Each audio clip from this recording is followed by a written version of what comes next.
Once upon a time, fur coats signaled the ultimate in luxury. But for many this fashion week, fur is now signaled the ultimate in cruelty. You're about to meet a designer who's out to change that. Her strategy? Skinning dead animals she finds herself. From roadkill to the runway, is it beautiful or beastly? Here's ABC's David Wright.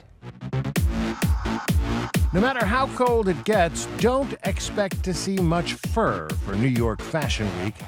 Unless it's faux fur, like Rihanna's, or Victoria Beckham's, or Eva Longoria's. Pink now joining the long list of celebrities to strip down I'd Rather Go Naked. But would they still rather go naked if they could wear fur guilt-free? Outside Boston, designer Pamela Paquin is pioneering a new approach to the fur trade.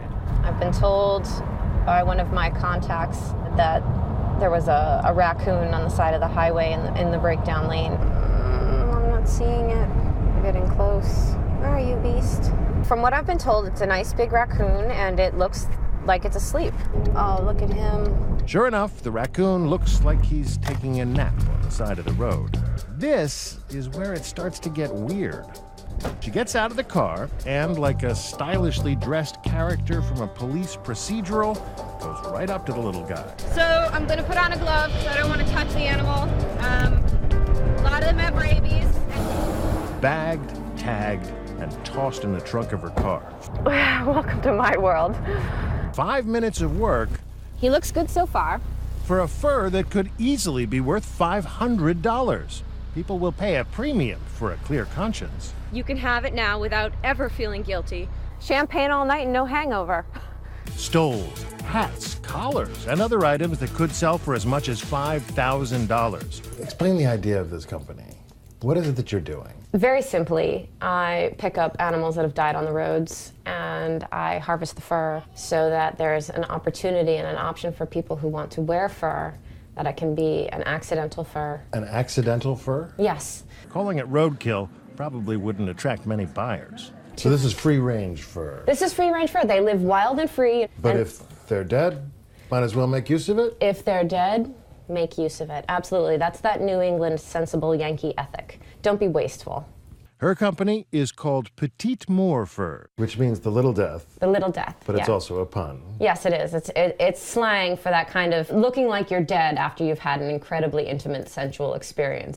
It's the French term for orgasm. Yeah, and that's what I want my clients to experience. Sensible Yankee frugality meets sensual European chic. But is accidental fur euphemism enough to make roadkill fashionable? What do you think we should pair that with? Paquin took us to a fashion shoot for her website. Can we do the black bear with this? The models and stylists delighted to mix and match. Oh, there we go. Until Paquin goes to her car and gets that black trash bag. Inside it, the frozen raccoon. He's heavy, so it's all right that I put the plastic bag down somewhere? Suddenly, everyone's not so sure.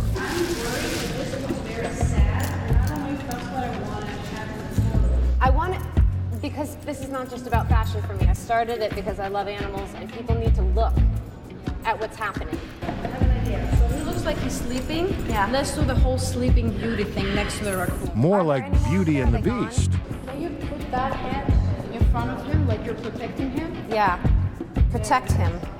Yes. Surely there are not enough dead animals on the road to have everybody wearing fur coats. Well, I'm not addressing fur coats at the moment. I only had about 100 animals last year. However, there are 1 million a day.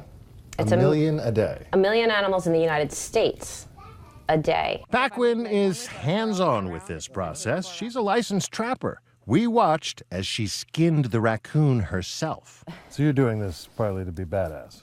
Not to be badass. I'm already badass, trust me. The whole process takes about half an hour. This is back fur of a raccoon, a medium-sized raccoon. After she's done, boy, it's deep. We trudge through the snow into the woods where Paquin performs a little ritual and puts the carcass to rest. All right, good night, beast. Wow. Impressive. You're giving him a funeral. Yes, yeah. Absolutely. And and a blessing to go on to whatever's next. Still, PETA doesn't like the idea of accidental fur any more than faux fur. They told us they prefer that shoppers avoid the look of fur altogether, since it's so hard to be sure where that fur came from. But she has a growing list of customers, people like Kim, being fitted today for a pair of raccoon leg warmers. 3 of them are from Connecticut. It's double-sided fur, and 1 of them is from New Hampshire. And what difference does it make knowing where it died and roughly when? Well, I think you can have a sense of a more of a bonding, maybe, or it's more symbolic. It's the circle of life. But still, if I'm honest with myself, I'm thinking, you're rationalizing a little bit. Your wife wears a mink coat. It was her mom's. One thing's for sure, they do look warm. In fact, they look hot. They're so hot. They're a lot of fun. I'm David Wright for Nightline in Boston.